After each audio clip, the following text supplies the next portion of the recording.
Astaghfirullahalazim.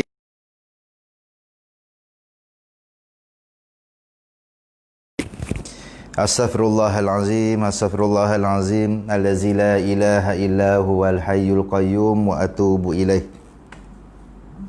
Assalamualaikum warahmatullahi wabarakatuh.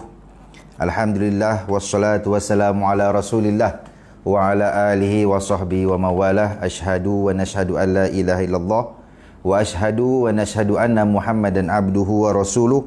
Allahumma salli wa sallim ala sayyidina Muhammad wa ala alihi wa sahbihi ajma'in, amma ba'du.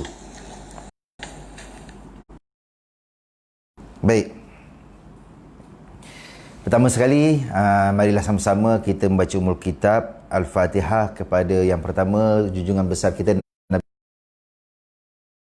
pada para sahabat, pada keluarga baginda, pada tabi'in, pada ahli ulama, pada guru-guru kita, pada ibu bapa kita dan kepada seluruh muslimin muslimat, mukminin dan mukminat sama ada yang masih hidup ataupun yang telah meninggal dunia. Syai'ulillahi lahumul Fatihah. A'udzubillahi minasyaitonirrajim. Bismillahirrahmanirrahim. Alhamdulillahi rabbil alamin, arrahmanir rahim, maliki yaumiddin. Iyyaka na'budu wa iyyaka nasta'in. Ihdinas siratal mustaqim. Alaihim waladdallin. Alhamdulillah, bersyukur kita kepada Allah Subhanahu Wa Taala pada hari ini, pada malam ini kita dipertemukan lagi di dalam program Nak Baiki Umrah. Pertama, terima kasih kepada Cik Ainul Azrin, Izzat Farida, Waalaikumsalam warahmatullahi, Puan Saudah Ibrahim, terima kasih. Bantu saya untuk share video ni. Tekan button share di bawah, tekan button love banyak-banyak. Ajak kawan-kawan kita. Malam ni adalah satu tajuk yang sangat-sangat penting yang saya nak kongsikan kepada anda berkenaan tentang syarat-syarat wajib mengerjakan umrah. Ini yang ramai orang tak tahu. Sebab Mekah ni dia bukan macam kita pergi Thailand, bukan macam kita pergi Indon. Kita siapa-siapa nak pergi boleh. Dia ada syarat wajib dia. Mana kata kalau kita ada kriteria, ciri-ciri yang ditetapkan oleh syarak, maka ketika itu wajib kita kena pergi. Kalau tak ada, tak ada. Kalau tak ada, tak adalah. Okey? Siapa yang bersama lagi, bantu saya share. Bantu saya share video ni, live kita pada malam ini kepada kawan-kawan kita. Okey? Saya pun bantu sekali share kepada kawan-kawan. Okey. Baik.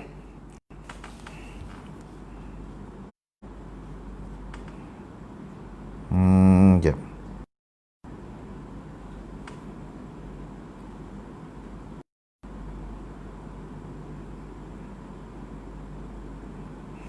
Banyak ni umrah ni. Okey, baik. Rasa sebab kita dah lambat dan saya ucapkan selamat datang kepada anda semua yang baru sampai. Mungkin ada yang pertama kali join live kita pada malam ni. Terima kasih, saya ucapkan banyak-banyak. Saya doakan mudah-mudahan anda sekeluarga diberkati oleh Allah Subhanahu Wa Taala. Mudah-mudahan anda semua dipermudahkan segala urusan. Mudah-mudahan anda semua dilimpahkan rezeki. Dan juga mudah-mudahan kita dijemput oleh Allah Subhanahu Wa Taala ke tanah suci, insya-Allah. Baik. Saya nak perkenalkan diri saya dahulu. Nama saya Saufi Kamaluddin. Saya merupakan pengasas kepada Umrah Sinar dan juga guru pengurusan umrah anda, dan kepakaran kami adalah membantu umrah anda selamat dan sempurna supaya anda lebih yakin untuk mengerjakan ibadah umrah di tanah suci Mekah, insya-Allah. Baik, malam ni kita santai-santai saja. Masa kita tak ambil banyak, kita cuma setengah jam saja. Dan untuk yang baru sampai, saya nak bagi tahu lagi sekali tentang program kita ini, namanya program Nak Baiki Umrah. Ini merupakan program yang baru. Sebelum ni kita bernama program Klinik Umrah. Jadi bila kita buat program Klinik Umrah, orang salah faham. Dia kata saya ni doktor. Pening juga kalau dah macam tu kan. Jadi matlamat kita apa? Bila kita fikir Sebenarnya kita buat kursus ni untuk apa? Apa matlamat kita nak buat? Okey, kita sebenarnya kita nak memperbaiki masalah pengurusan umrah jemaah. Jadi lahirlah satu nama, Nak Baiki Umrah. Saya percaya semua daripada kita ni nak baiki umrah, nak pastikan umrah dia tu selamat, umrah tu sempurna, umrah tu betul. Sebab itu insya-Allah saya dan tim daripada Umrah Sinar kita akan cuba bantu dari segi memberi education, kita beri didikan yang mana kita tahu insya-Allah kita akan kongsikan. Mungkin ada yang nak bertanya, kalau saya tak dapat jawab saya minta maaf. InsyaAllah saya akan tanya guru saya dan pada kelas akan datang kita akan bagi tahu jawapannya. Baik, jadi dalam program Nak Belajar kita buat program ni setiap minggu. Setiap minggu, setiap hari Selasa dan Rabu jam 9.30 malam di Facebook page saya Saufi Kamaluddin. Kita buat dalam tu. Jadi kita, memandangkan sekarang ni musim PKP, kita nak pergi umrah pun saya percaya ramai yang sangkut, ramai yang tertunda, tak boleh pergi umrah. Jadi ambillah masa ini yang ada yang Allah bagi pada kita ni untuk kita luangkan masa kita. Saya buat tak lama, setengah jam je. Kita buat setiap minggu 2 kali, setiap Selasa Khamis, supaya anda mudah faham dan anda dapat terima ilmu ni sedikit demi sedikit. Pening kepala, saya takut nanti ada yang lupa diri, Kang lupa alamat rumah Kang. Itu masalah. Yang lupa bagi sedikit saja. Jadi alhamdulillah minggu lepas baru-baru ni hari Selasa ni saya dah kongsikan kepada anda tentang apa itu. Siapa yang bersama dengan saya. Apa yang saya kongsikan pada anda pada hari Selasa baru-baru ni adalah tentang 5 kesilapan jemaah umrah sebelum pergi ke Tanah Suci. Saya tak nak ulang balik lah. Jadi untuk hari ini, untuk malam ini, insyaAllah kita akan belajar tentang syarat-syarat wajib bagi orang yang nak mengerjakan umrah. Saya nak minta tuan-tuan, ada orang tanya, kelas ni berbayar tak? Oh ya. Tapi bukan berbayar dengan tunai. Tanya adalah share video ni. Itu saja. Share. Itulah pengeras untuk kelas pada malam ini. Bantu saya share video. Dan kalau boleh perkenalkan apa, daripada mana, mungkin ada yang daripada KL, ada mungkin daripada Johor sendiri. Saya macam saya sekarang, saya berada di Muar. Kita memang di Muar. Kita ada jemaah yang daripada Brunei. Mungkin jemaah daripada Brunei pernah join kita punya kelas live kita sebelum ni. Kita juga ada daripada Indon, kalau tu negara luar lah. Okey? Jadi bantu saya, bagi komitmen, bagi konsisten pada malam ini. Dan take note, jangan lupa pen dan kertas kena ada. Pen dengan kertas kena ada. Jangan anda belajar pada malam ni tanpa pen dan kertas. Sebab ciri-ciri orang yang belajar adalah dia kena ada pen dan kertas. Kalau orang yang datang belajar, dia tak bawa pen dan kertas, maknanya dia bukan belajar, dia tengok wayang. Selalu saya sebut dalam kelas kuliah-kuliah saya. Ini duduk tengok je ustaz cakap. Kau ni tengok wayang ke apa aku cakap? Tengok. Terima kasih. Ni sahabat saya Azhar Alias pun ada sekali. Terima kasih banyak-banyak. Bantu saya share. Itulah pengeras anda. Baik, kita mulakan kelas kita pada malam ni. Tajuknya adalah syarat-syarat wajib bagi mengerjakan umrah. Syarat-syarat wajib bagi mengerjakan umrah ada 6. Muslimin dan muslimat yang dirahmati Allah. Allahumma salli wa sallim ala Sayyidina Muhammad. Kita santai je malam ni. Syarat yang pertama adalah Islam. Ni kita nak cerita syarat-syarat wajib. Kenapa ada syarat-syarat wajib dalam umrah ni? Menunjukkan bukan semua orang yang wajib. Bukan semua orang wajib pergi umrah. Ada kriteria-kriteria, ada ciri-ciri manusia yang Allah wajibkan dia pergi umrah. Jadi malam ni anda tengok, cek diri sendiri. Selepas habis program kita malam ni, cek diri sendiri sama ada kita ni ada tak di kategori sebagai orang yang wajib pergi umrah. Kalau tak ada, kita jangan bising-bising. Sebab saya banyak jumpa jemaah, bila kita cek dia ni memang tak wajib pergi umrah tapi dia nak pergi juga. Sampai bergaduh lagi bini. Jangan bergaduh, kena tahu. Kena tahu siap anda ni wajib ke tak wajib. Kalau tak wajib, jangan pergi. Nak pergi boleh, tapi dah tak wajib, tak payah pergilah. Yang pertama adalah Islam. Itu yang pertama. Syarat orang nak mengerjakan umrah adalah Islam. Masuk tanah haram pun berkena Islam. Sebab di tanah haram, kerajaan Saudi dia dah tetapkan perundangan dia, undang-undang. Orang yang bukan Islam tak boleh masuk. Orang kafir pun tak boleh masuk tanah haram. Sama ada Madinah maupun Mekah. Sebab itu, apatah lagi nak buat ibadah umrah. Yang pertama kena Islam. Dan jangan lupa, kita kena bersyukur. Itu pertama. Guru saya selalu pesan. Syukur kerana Allah jadikan kita lahir-lahir sudah Islam. Lahir-lahir sudah ada iman. Iman belum ada lagi lah. Allah hari ini beri kita kenikmatan iman, kenikmatan Islam. Itulah salah satu benda yang kita kena syukuri. Tak semua orang dapat macam kita. Kita kesian dengan kawan-kawan kita dekat kampung, kawan-kawan sekolah kita yang bukan agama Islam, yang mana Allah tak lagi buka. Kita doakan mudah-mudahan Allah buka hidayah dia untuk meluk Islam. Sebab kalau mereka tahu Islam ni indah, Islam ni nikmat, mereka akan peluk, insya-Allah, mudah-mudahan. Jadi tak Islam tak boleh pergi umrah. Yang kedua adalah yang berakal. Tidak wajib bagi orang yang gila dan tidak waras. Ada jemaah saya pernah jumpa, dia nak bawa anak dia yang autism. Autism wajib tak wajib? Hukum dia tak wajib. Autism tak wajib. Tapi kadang-kadang dia nak berkeras juga. Saya tanya kenapa nak bawa? Sebab dia kata dia nak berdoa. Dia pergi kat depan Kaabah, dia nak berdoa bawa anak dia. Saya kata, Kak, Allah ni mana-mana ada, Kak. Akak datang sini, kalau doa akak ikhlas, doa akak tulus, insya-Allah Allah akan makbulkan. Sebab apa? Kita bukan tak nak bawa orang yang tak waras. Dia takut dia mengganggu kita punya ibadah. Susah. Pengalaman kita pernah jaga orang yang separuh gila. Separuh gila ni, dia macam on off. Kejap dia okey, kejap dia tak okey. Tu sebenarnya, ciri-ciri macam tu, dia tak layak, tak wajib dia pergi umrah. Kalau nak buat umrah juga, buatlah badal. Itu boleh.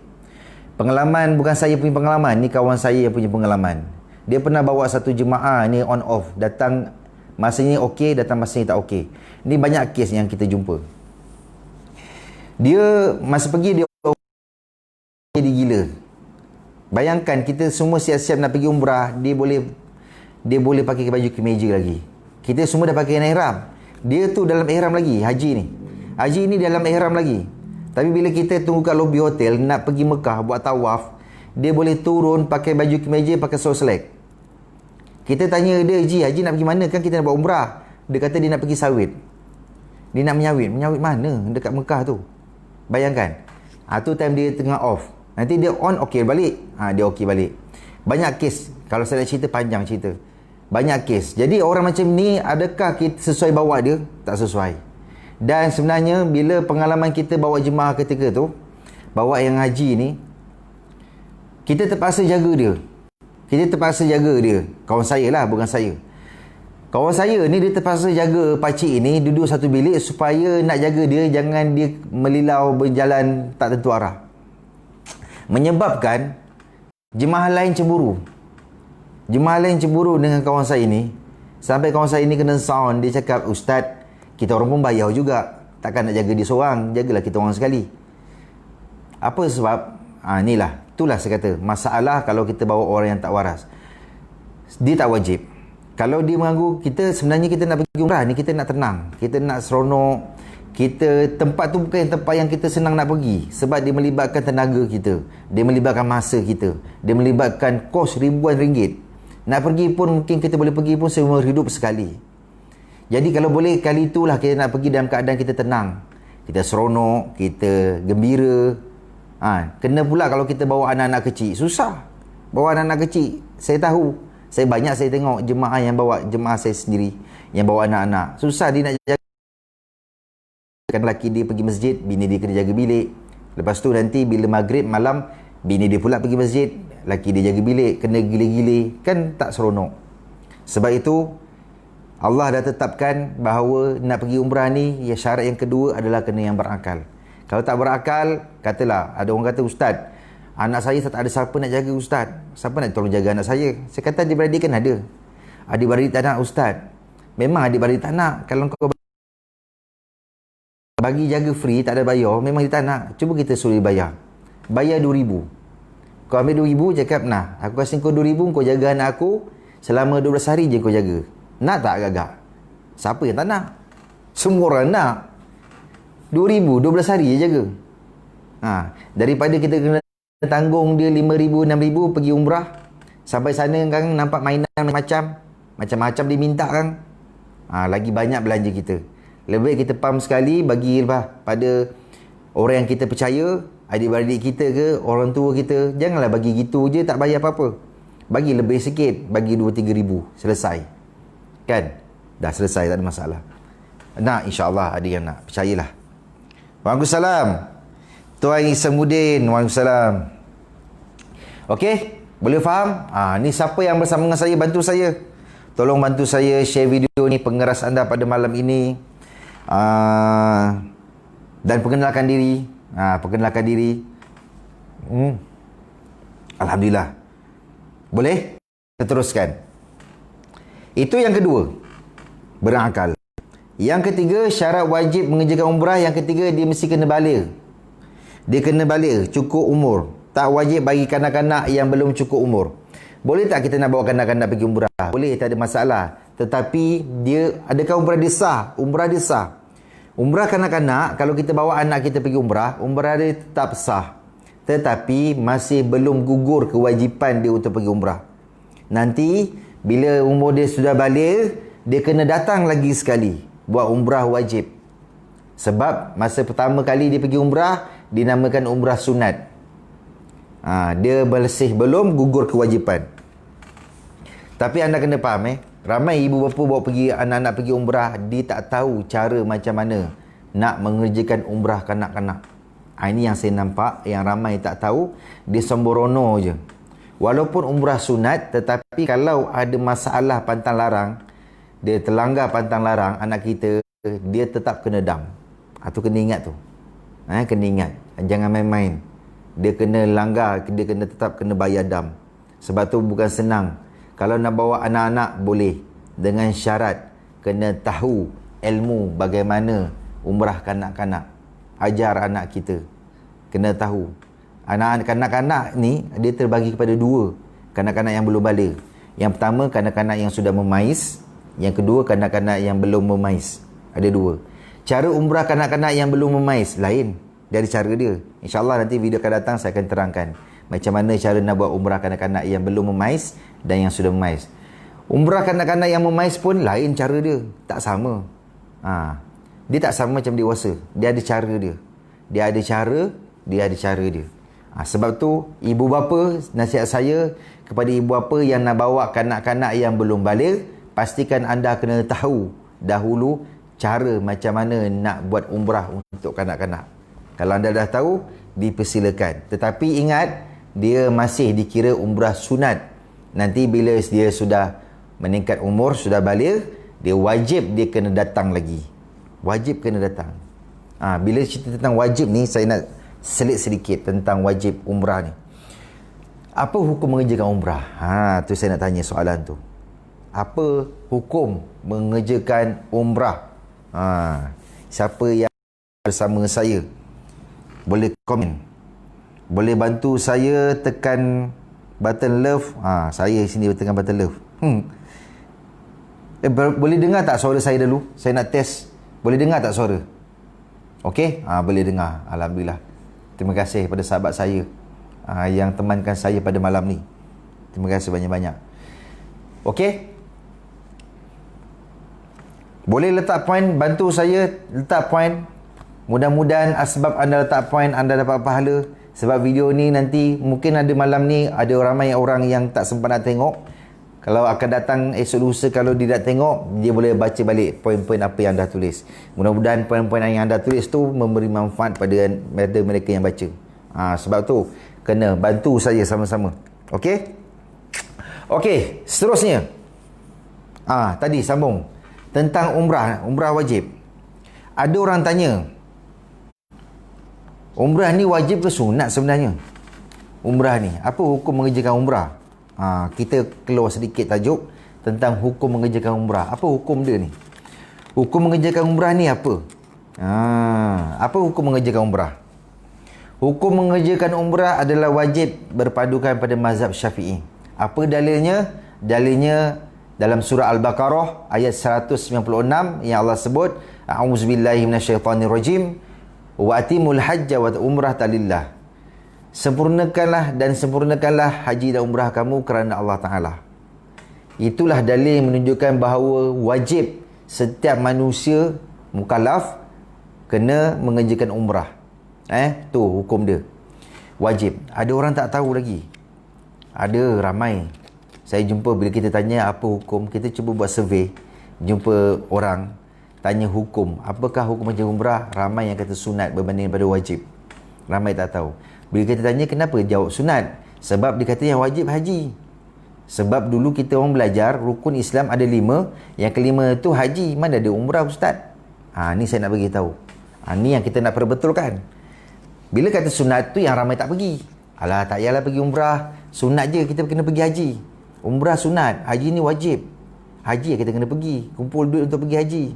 Siapa ke cakap? Kenapa dalam rukun Islam tidak ada haji? Apa sebab? Sebab setiap haji ada umrahnya. Setiap haji ada umrah. Setiap umrah belum tentu ada haji. Sebab itu bila dalam rukun Islam ada berkenaan tentang haji, sebenarnya dalam tu ada umrah. Boleh faham? Jelas? Boleh faham ke tu? Okey? Sebab itu hukum mengerjakan umrah adalah wajib. Hukum mengerjakan umrah adalah wajib. Kalau tak dia sunat, itu yang tak datang. Yang ada harta, yang ada rezeki yang Allah dah bagi, tiba masa dia mampu, dia tak boleh tangguh-tangguh. Dia wajib, dia kena pergi. Dia kena pergi. Kalau dia sengaja tangguh sampai dia meninggal, dia berdosa. Sebab hukum dia wajib. Dia mampu tapi tangguh. Kita ada jumpa satu makcik ni, dia tak nak buat umrah sekarang, dia nak tunggu pencen nanti. Ada kerja government, dia nak tunggu pencen. Ustaz, saya nak pergi tunggu pencen, lepas pencen barulah saya clear. Kerja dah tak ada, barulah saya nak pergi umrah. Boleh tak Ustaz? InsyaAllah, kalau umur akak panjang. Kalau umur akak tak panjang, pandai-pandailah Allah tak jawab dengan Allah nanti. Allah bagi kita masa 24 jam. Setiap orang masa yang sama. Kenapa orang ada masa pergi, kenapa orang tak ada masa pergi? Ada orang dia ada masa banyak, dia banyak masa dia pergi luar negara. Dia pergi Thailand, dia pergi Indon, dia pergi London, dia pergi Eropah, dia pergi China, dia pergi Filipin. Umrah kenapa tak sampai-sampai? Orang kita ni masalahnya suka bagi alasan. Beribadah umrah ini suka bagi alasan. Alasan yang biasa yang saya selalu dengar, tak sempat. Tak sempat lah Ustaz, kerja banyak lagi. Saya cakap dengan abang tu, bang, kalau esok abang mati, kerja abang tu siapa yang nak tanggung? Ada tak orang akan tanggungkan kerja abang? Ada tak ada orang yang akan jalankan kerja abang? Ada. Abang jangan risau. Abang kalau abang meninggal besok, bos abang tahulah nak cari pekerja baru. Dia pun tak risau sangat. Habis macam mana abang nak jawab? Masa tak ada. Duit tak ada Ustaz, duit tak cukup. Tapi kereta ada 2. Rumah besar, renovate dapur bukan main lagi. Dan macam padang bola kita tengok. Besar sebesar tidak. Tapi bagi alasan duit tak ada. Sebenarnya kita tipu Allah. Tuan-tuan, kita bukan tipu orang lain. Kita tipu Allah sebenarnya. Dekat akhirat nanti, takut-takut Allah tanya, aku bagi kau rezeki, mana kau pergi? Kenapa kau tak jalan kewajipan? Kau tak nak belajar ke? Itulah, bukan sebab apa tak nak belajar. Itu yang tak tahu. Sebab tu saya selalu pesan pada orang, kawan-kawan, sahabat-sahabat saya, umrah ni jangan tunggu nak pergi baru belajar. Walaupun tak pergi, datang juga belajar. At least kita tahu apa yang perlu kita buat, macam mana kita nak buat preparation, persediaan sebelum nak pergi umrah. Nasihat saya kepada anda semua, jangan daftar dulu. Kalau nak pergi umrah, kalau ada terniat nak pergi umrah, nasihat saya jangan daftar dulu. Belajar dahulu. Timba ilmu yang betul-betul, yang mantap. Datang mana-mana kelas tak kisah. Anda nak datang kelas orang lain, nak datang kelas saya pun boleh. Tak kisah mana-mana. Yang penting anda belajar dahulu. Bila anda belajar, anda dah ada ilmu, anda dah tahu macam mana anda nak buat, bila plan anda nak pergi, siapa yang patut anda bawa. Ada orang seminggu barulah dia belajar. Itu yang masalahnya. Sampai sana dia ada masalah. Dia masalah dari segi nak buat tawaf, dia ada masalah nak buat sa'i, dia ada masalah dekat hotel, sesat lah kat sana macam-macam. Sebab dia tak ada persediaan. Itu yang tajuk lepas lah yang saya cerita. Tak ada persediaan. Sebab itu, belajar, janganlah main. Jangan cari alasan dengan Allah. Kita suka sangat bagi alasan. Allah bagi kita rezeki banyak. Umur Allah bagi kita peluang 30 tahun bekerja. Allah cuma minta masa kita 12 hari je pergi ke sana. Takkan kita nak berkira. Jangan kita berkira dengan Allah, sebab Allah tak pernah berkira dengan kita. Kalau Allah nak berkira dengan kita, daripada kita lahir lagi Allah dah kira. Bukan kata dari lahir, daripada dalam perut lagi Allah dah kira. Bukan daripada perut, daripada Allah ciptakan roh lagi Allah dah berkira dengan kita. Sebab tu jangan berkira. 12 hari je Allah minta. Allah bagi kita rezeki bertahun-tahun. Dah dapat rezeki anak, rezeki rumah, rezeki keluarga, macam-macam. Jangan. Ada rezeki, pergi. Kalau kita pergi ketika kita dah tua, nanti masalah. Masalah panjang cerita. Nanti saya akan cerita. Okey, tu yang ketiga. Nak bawa anak-anak boleh. Pastikan kanak-kanak yang belum balik itu, pastikan mak bapak dia tahu macam mana ilmu pengurusan umrah kanak-kanak. Tu kena tahu. Tak tahu, jangan bawa. Tu yang ketiga. Yang keempat. Minta maaf saya agak garang sikit. Dah pukul 10. Dah pukul 10 sudah. Okey, yang teruskan. Boleh? Boleh teruskan? Okey? Yang keempat. Malam ni agak gerang sikit orang kata. Terima kasih Tuan Razak, Tuan Abdul Razak bin Syahid. Okey? Yang keempat, tuan-tuan, kalau tuan-tuan nak tips, saya banyak share tentang tips pengurusan umrah. Anda join Telegram kami. Telegram kami Saufi Kamaluddin Official. Itulah Telegram kami. Kat situ yang kita banyak kongsi kita bila kita nak buat tentang tips-tips, beberapa video-video berkenaan tentang di Mekah dan di Madinah. Saya banyak kongsi kat situ. Jadi jangan lupa join Telegram kami. Telegram kami Saufi Kamaluddin Official. Telegram kami pun sebenarnya baru lagi tu. Baru. Jadi jangan lupa subscribe kita punya Telegram. Okey, seterusnya yang keempat, apakah syarat wajib mengerjakan umrah? Yang keempat adalah sihat tubuh badan. Inilah kita nak cerita tentang sihat tubuh badan. Tengah sihat inilah anda kena pergi umrah. Tengah sihat inilah anda kena segera pergi umrah. Kena cari duit cukup-cukup. Tuan-tuan, dalam dunia ni, kalau ada orang kata duit ni tak penting, siapa kata tak penting? Siapa kata tak penting? Dalam dunia ni ada dua ibadah yang kena pakai duit. Tak ada duit tak boleh buat ibadah tu. Apa dia? Zakat. Haji. Nak buat korban pun kena pakai duit. Nak buat akikah, itu semua ibadah kena pakai duit. Siapa kata duit tak penting? Sebab sihat tubuh badan ni, carilah. Sihat tubuh badan, tapi kita tak nak pergi. Kita nak tangguh-tangguh. Nak tunggu lepas pencen baru kita nak pergi. Tunggu nanti anak dah besar, dah kahwin. Masa tengah bujang kita cakap, jom kita pergi umrah. Nantilah ustaz, saya dah nak kahwin ni. Nanti lepas kahwin baru saya pergi bawa bini saya. Nanti dah kahwin nanti, jom pergi umrah. Ustaz, bini saya tengah mengandung lah ustaz. Tak sempat lah ustaz. Nanti dapat anak baru saya pergilah. Nanti dapat anak, ustaz tak sempat lah ustaz. Anak saya kecil. Nanti anak sekolah. Ustaz, saya boleh ustaz nak hantar anak sekolah. Tak ada siapa nak ambil kat sekolah. Sekolah menengah kan. Bagai. Nanti dah masuk universiti, ustaz nak pakai duit banyak ustaz. Anak saya minta macam-macam. Minta TV lah, minta itu, minta ini, minta telefon. Nanti dah alasan. Sampai tua baru nak pergi. Kita tak tahu masa tua kita sihat atau tidak masa tu. Ada kawan saya ni, dia kerja bahagian kewangan dekat penjara. Lepas seminggu ke sebulan, silap saya lupa, pada tahun 2013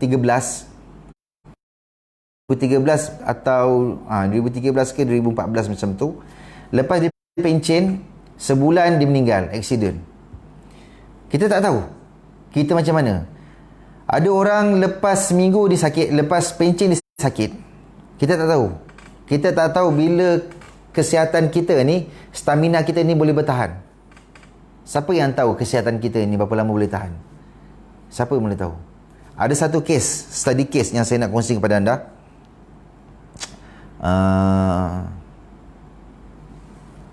Kejap Nol, ada charger? Okey, baik. Alhamdulillah. Okey, saya nak bawa ni kisah real story. Dia sangkut. Okey. Tak apa, sini ada.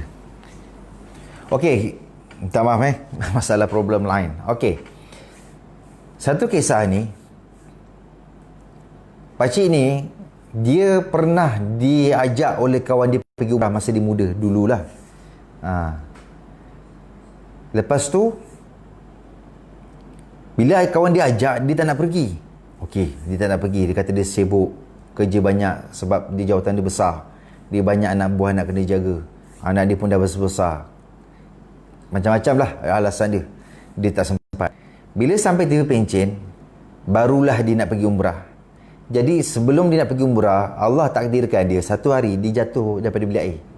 Dia jatuh bilik air, kaki dia patah. Kaki dia patah. Bila kaki dia patah, dia nak pergi umrah.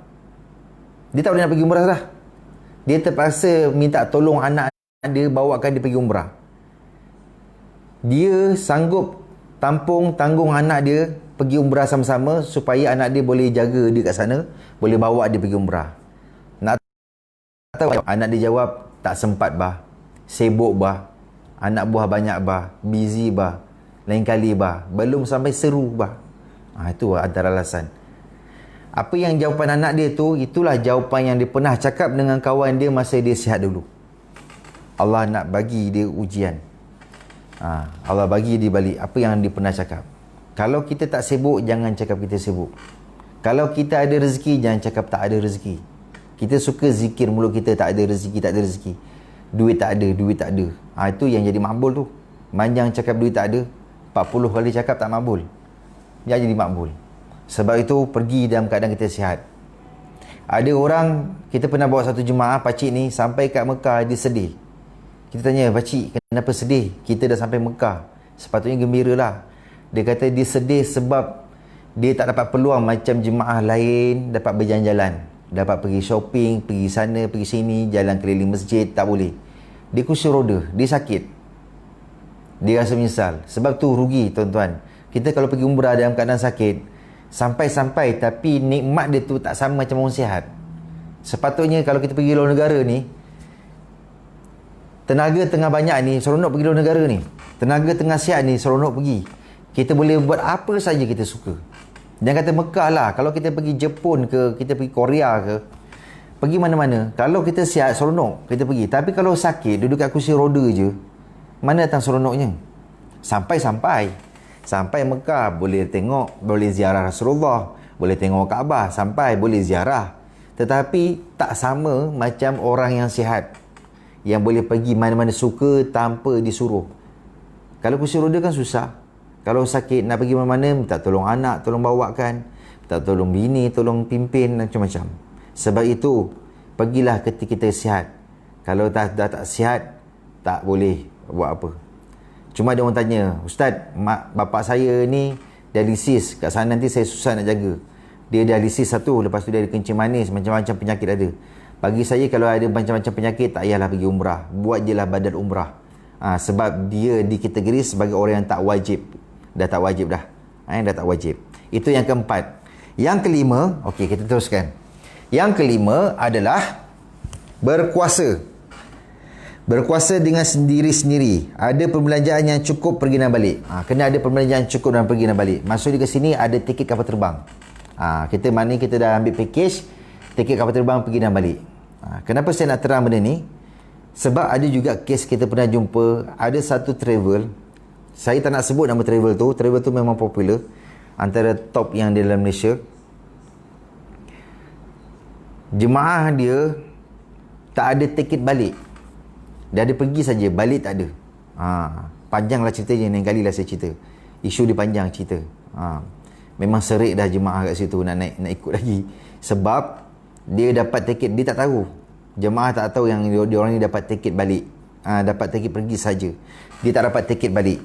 Sebab itu berkuasa kita kena ada pelanjaan. Kita kena pastikan memang kita ada tiket pergi dan balik. Kemudian kita ada perbelanjaan apa lagi? Berkuasa dari segi apa lagi? Berkuasa dengan pertolongan orang lain. Katalah berkuasa ni bukan semata-mata kerana kita ada duit.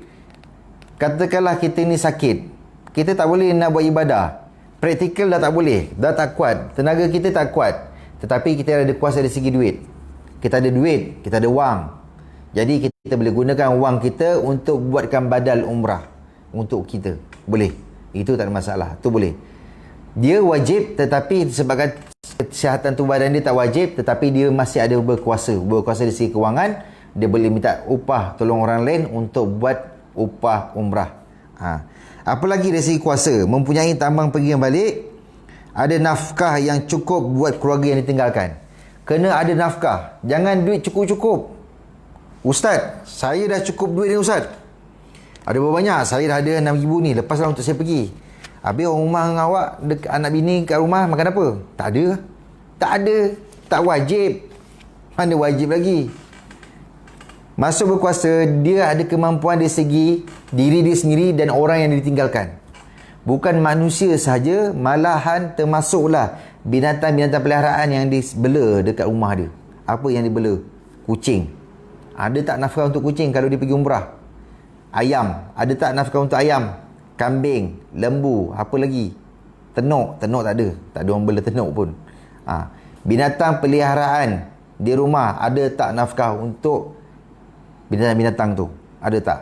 Ataupun manusia yang di bawah tanggungan kita, ada tak kita tinggalkan nafkah? Kalau ada, cukup 12 hari kita tinggalkan dia, maka layaklah untuk kita pergi umrah. Mana dikira kita sebagai orang yang berkuasa. Kemudian, aman dalam perjalanan. Apa maksud aman dalam perjalanan? Perjalanan kita daripada Malaysia pergi ke Mekah tak ada apa-apa masalah. Ada ke Ustaz ada masalah ni? Ada. Kalau kita jenis naik penerbangan yang transit, tak ada masalah.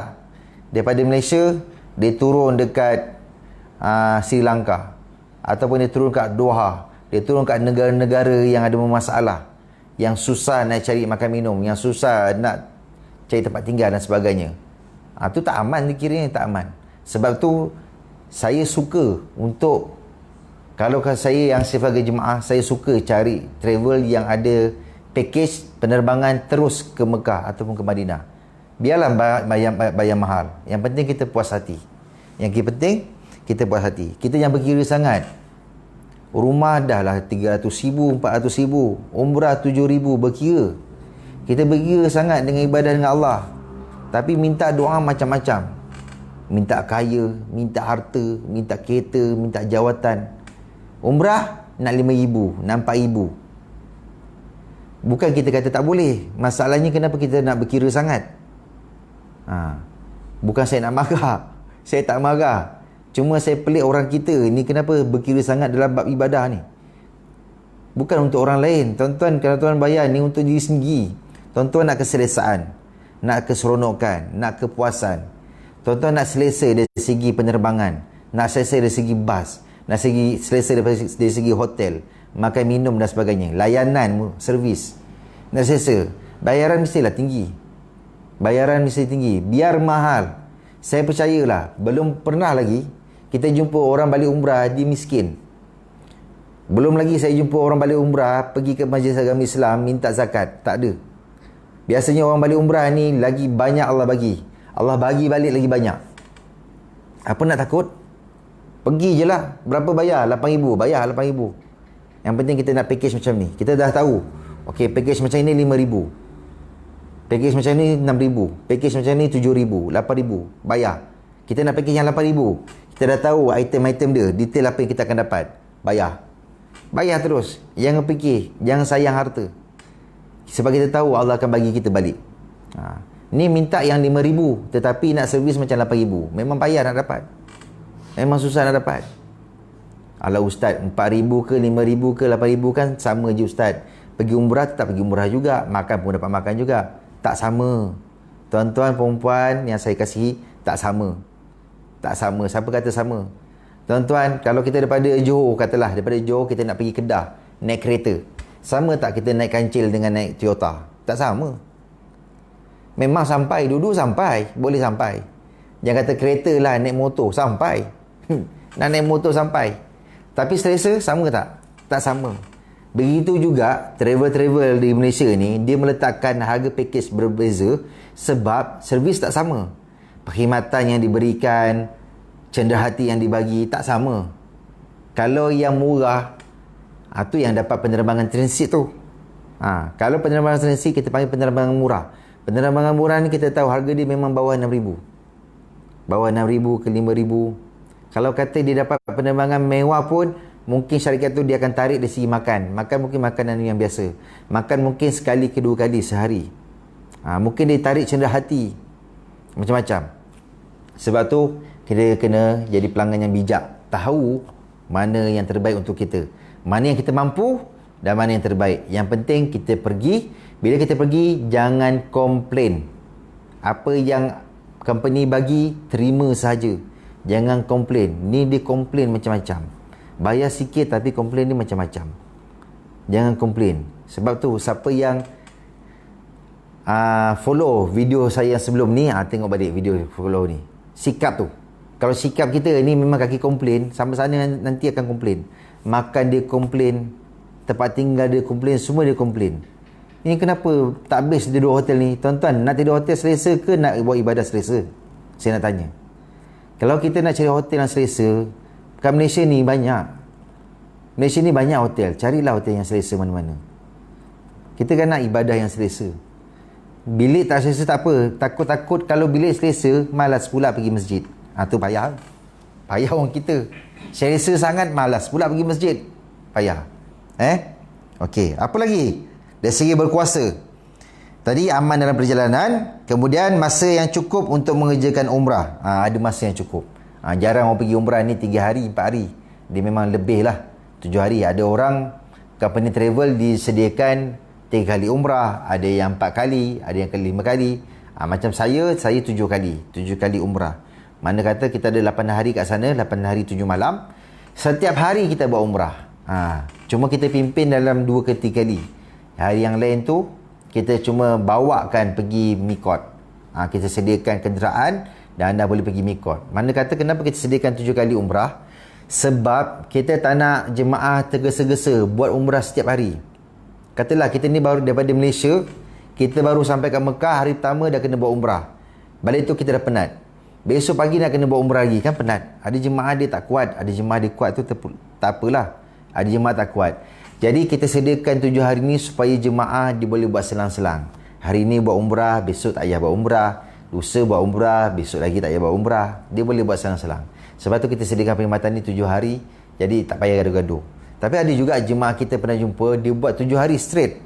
Setiap hari buat umrah. Itu memang kita bagi reward lah. Jemaah macam tu kita bagi reward. Boleh buat 7 kali, memang power lah jemaah tu. Boleh buat 7 kali. Okey. Dan yang terakhir sekali dari segi berkuasa ni, apakah sihat tubuh badan? Pastikan sihat tubuh badan.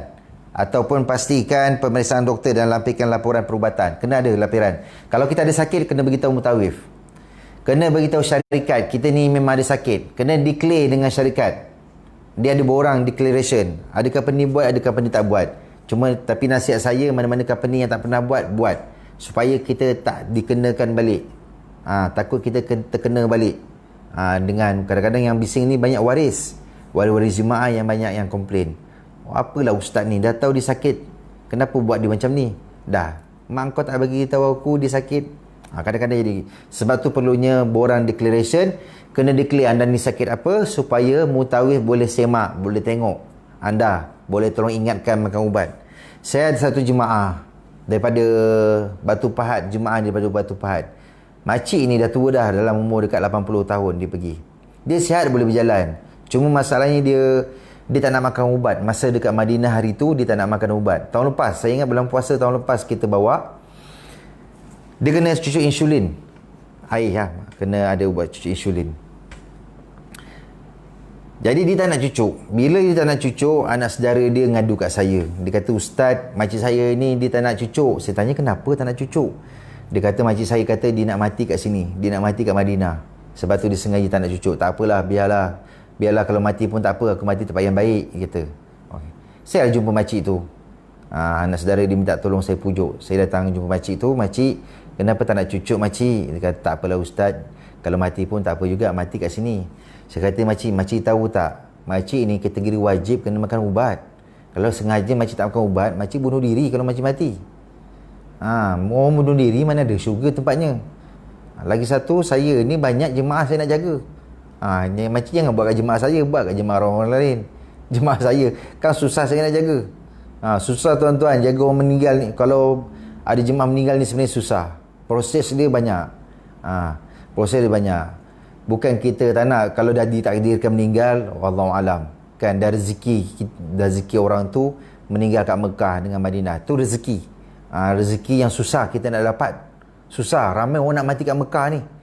Kan baru-baru ni pernah satu kes hari tu, kalau ingat, ada perempuan haji, musim haji yang mati kena hempap kren. Kan? Susah. Untung dalam keadaan ihram kat Mekah, tengah buat haji, kena hempap kren. Oi, husnul khotimah.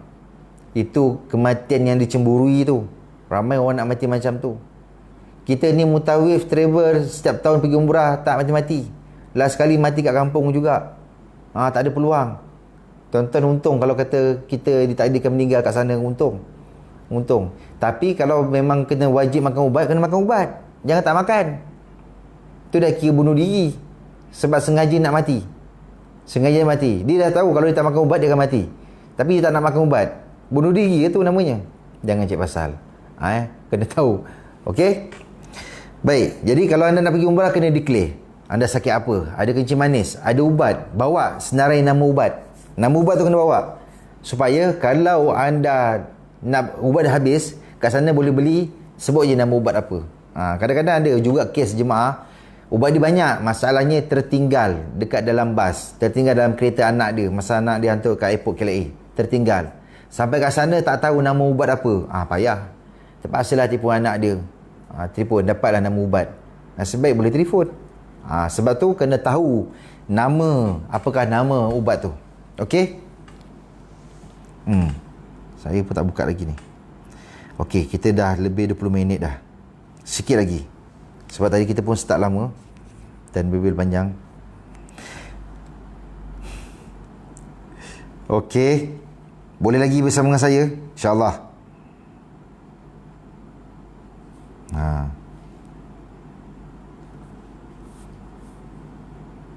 Terima kasih Azhar alias Cikgu. Terima kasih banyak-banyak. Dan yang terakhir sekali, yang keenam. Apakah yang keenam syarat wajib bagi mengerjakan umrah? Ini tambahan. Ada satu tambahan kewajipan bagi wanita. Wanita yang nak pergi umrah perlu mendapat izin dan ditemani oleh wali ataupun suami ataupun mahram. Mahram. Kena dapat keizinan. Jangan pergi tak minta izin. Kan? Walaupun kita ada duit, kita tanggung laki kita pergi umrah, tetap kena minta izin. Itu wajib. Saya cakap ni hukum. Bang, saya dah tanggung abang. Buat apa saya minta izin abang? Abang lah kena minta izin dengan saya. Banyak cantik. Mana boleh lah macam tu. Walaupun bini kita tanggung kita, bini tetap kena minta izin dengan kita. Kena minta izin. Jangan lupa. Pergi. Sebab kita nak pergi tempat baik, kita takut-takut bila suami tak redha, masalah kita kat sana nanti. Kena ada mahram. Kena ada mahram. Ada juga jemaah tanya saya, "Ustaz, boleh tak mahram saya, mak saya jadi mahram saya?" Saya tanya, "Kak, mahram tu lelaki. Tak ada kena-mengena dengan perempuan. Mak akak ni lelaki perempuan." Perempuan akak takkan, perempuan lah ustaz, takkan ustaz tak tahu. Mahram ni untuk lelaki. Mahram ni bapa ataupun atuk ataupun abang kita, walaupun anak ataupun anak lelaki kita. Itu mahram. Yang dia haram, yang haram dikahwini. Ataupun pakcik belah bapa. Dia tak boleh pakcik belah mak, dia kena pakcik belah bapa. Pakcik belah bapa pun dia kena mahram, yang haram dikahwini. Ustaz, muhrim boleh tak? Mahram dengan muhrim tak ada kena-mengena. Apa maksud mahram? Mahram adalah golongan yang haram dikahwini. Muhrim adalah orang yang sedang buat ihram umrah. Itu muhrim. Kadang-kadang orang Arab katanya kita, "Antah muhrim?" Jangan cakap, saya bukan mahram. Jangan cakap gitu. Cakap, dia nak tanya, anda ni tengah dalam keadaan ihram ke? Dia tanya, "Na'am, ana muhrim." Atau muhrim. Muhrim ada dua makna. Satu, muhrim adalah orang yang dalam keadaan ihram. Yang kedua adalah orang yang sedang takbir atau ihram. Atau muhrim juga. Muhrim.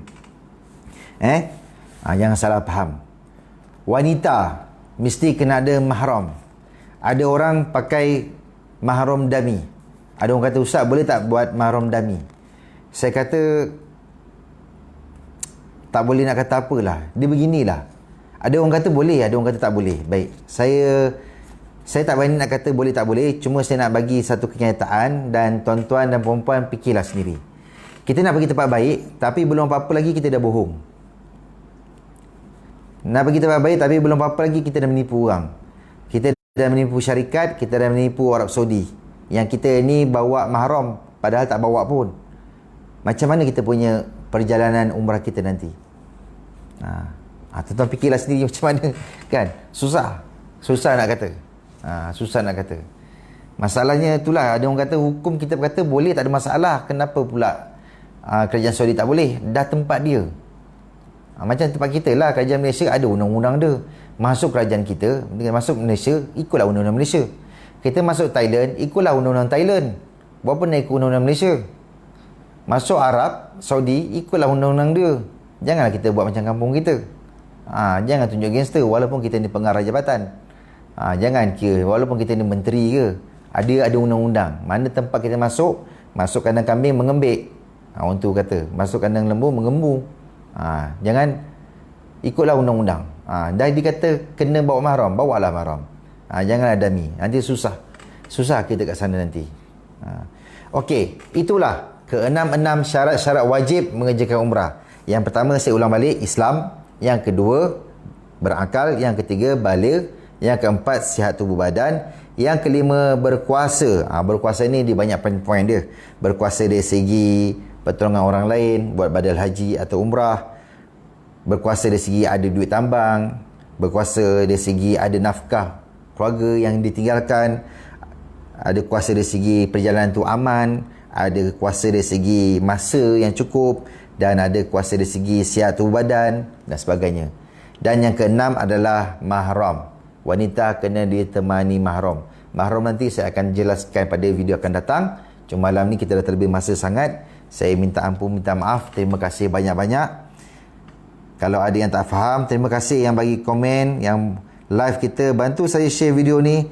Bantu saya bagi manfaat. Jangan makan sorang-sorang. Orang lain pun nak belajar juga. Mudah-mudahan asbab anda yang share video ni, orang lain belajar dan orang lain praktik kat Mekah. Mudah-mudahan Allah nampak, Allah pandang, Allah rahmat, Allah kasih pada kita, pada anda yang share. Terima kasih banyak. Terima kasih Azhar alias Ainul pun ada. Terima kasih banyak-banyak. Ni parti. Baik, itu saja daripada saya. InsyaAllah kita jumpa lagi pada video yang akan datang. InsyaAllah nanti saya akan maklumkan. Jangan lupa subscribe Telegram kami, Sofi Kamaluddin Official. Dan juga like page kita. Dah like kan? Page kita, Sofi Kamaluddin. Ataupun anda boleh pergi dekat YouTube kami, Sofi Kamaluddin. Ataupun Umrah Sinar. Dan jangan lupa subscribe juga YouTube kami. Dan kita jumpa pada minggu depan, hari Selasa, jam 9.30 malam di page Sofi Kamaluddin. Saya Sofi Kamaluddin, founder Umrah Sinar. Wassalamualaikum warahmatullahi wabarakatuh. Terima kasih banyak-banyak.